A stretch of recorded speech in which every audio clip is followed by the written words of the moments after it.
Hey there, guys. It's Roy from Apotheca Marketing. We got a question from one of you guys about looking at year-over-year data in Looker Studio if you only implemented your GA4 in July of this year. So as you guys know, GA4 was forced upon us, I guess, beginning in July 1st of this year, in 2023.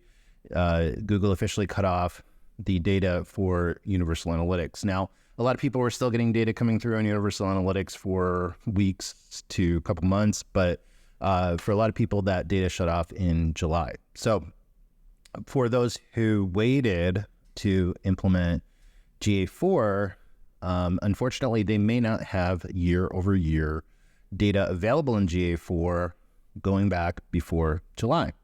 Shame on you. You should have known better. There's a lot of people that did it, so let's take a look at some of the ways that you can get around it. Now, while it is possible to look at year-over-year data with the method that we're going to show you, we don't necessarily recommend it. GA4 is a new tool. It's not just a new version of Universal Analytics. It's a new tool. So there's different definitions for what a session is. There's different definitions for how users are measured.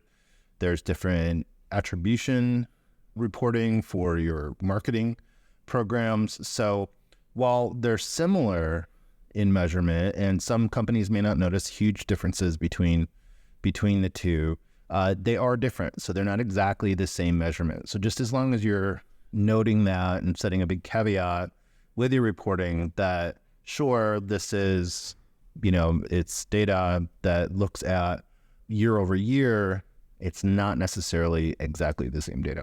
So just keep that in mind in your reports and make sure your executives are aware of that. So we're going to take a look at Looker Studio.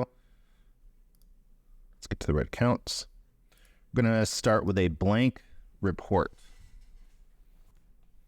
And we're going to connect GA4. Let's look at our standby account.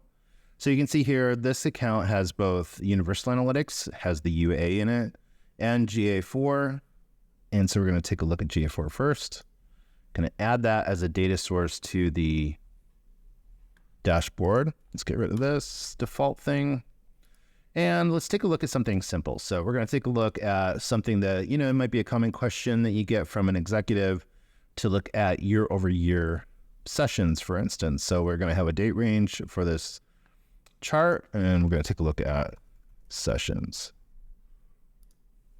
All right. So there's the sessions. Just to make it easy, I'm going to copy this, paste it, and then I'm going to change the data source. I'm going to add data, go in here, go through the same process. We'll look for the account, and we're going to pull in Universal Analytics. Choose that data source. All right, so now we have both of these data sources that you can see it's not showing any data because it's defaulting to the current date. There is no data for that. So let's just take a look at October 22nd. And we'll go there, and we'll go October 22nd. And we'll just use the previous month's data. So now we have both of these data sets. So now what we're going to do is blend this data. And so we have sessions here for GA4, and we have sessions here with UA. Okay. We're going to go to Manage Blends. There's another ways you can do this. This is just one of the ways to add a blend. So, and you can see, so we added data. This is the UA data. So we're going to tag that. We're going to add the metric sessions. Okay. Date range. Let's just call it October 1st to October 31st. All right. And then we're going to add another table. We're going to add the GA4 data. We're just going to call it GA4. Instead of page title, we want the date. And that's going to be the common connector between these two blended data sets. And then we're going to add sessions.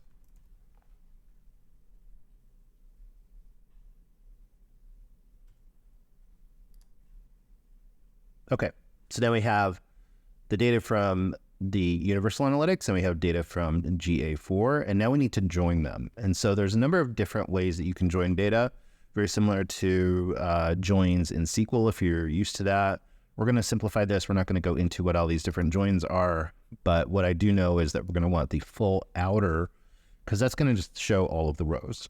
So again, I won't go through all of these, but basically they're choosing which data set to show all the rows from. We're going to choose full, that we want to show it from both of them.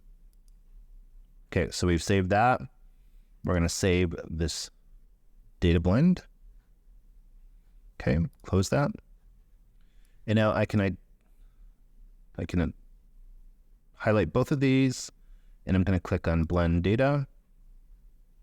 All right, and so it's not showing any data because it's trying to look at current dates. So we have the date. The metric is sessions. And we're going to show a comparison. Should show the previous year. Oh no, it's not showing the complete date. So we're going to choose the custom day range. And so you see that we have that there, which is the same one. We're going to show the comparison to previous year.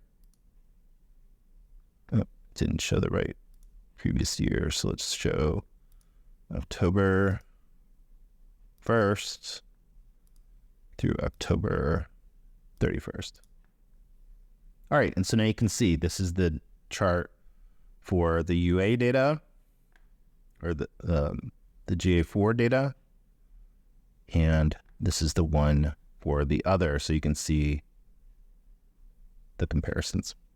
And so this chart, now you can get rid of these two, and now you have a chart that shows a comparison of year-over-year data. You can do this with other types of charts and scorecards as well, but this one was probably the easiest. That way you can see what you're comparing. So again, easy way to look at year-over-year if you didn't implement GA4 before the cutoff. So if you're looking to integrate that historic data, you can still do that, at least for the time being.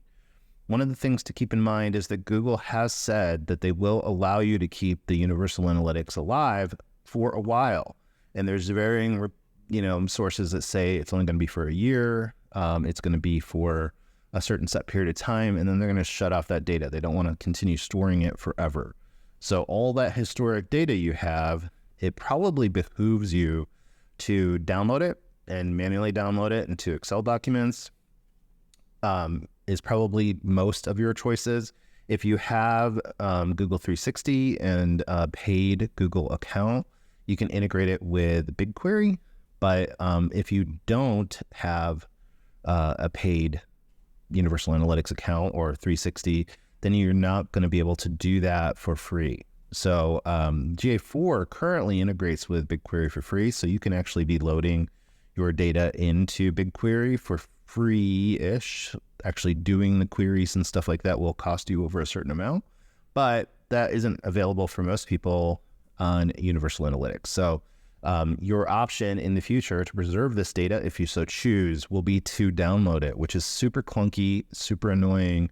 You have to download all of your individual reports into spreadsheets or CSVs, and then you can still access them. So you can actually choose as a data source a sheet or uploaded Excel spreadsheet, and then use that in the future, but that may be your only option. So again, it is possible to look at this data. We can do that. We can build an easy blend.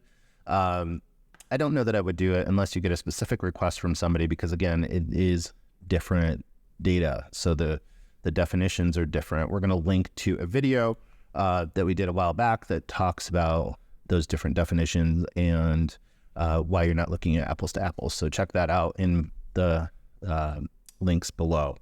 Do you have other use cases that you would like to see us do for either Looker Studio or Google Analytics? we're happy to do that. Just let us know. Please comment if there's other ways that you're looking at year-over-year data in Looker or any other tool. We'd love to hear about that as well, and maybe we can touch on that in a future video. So as always, guys, I hope this was useful. If it was, please give us a like. And of course, we'd love if you subscribe so that you can see future videos. So have a great one, and we'll talk to you soon.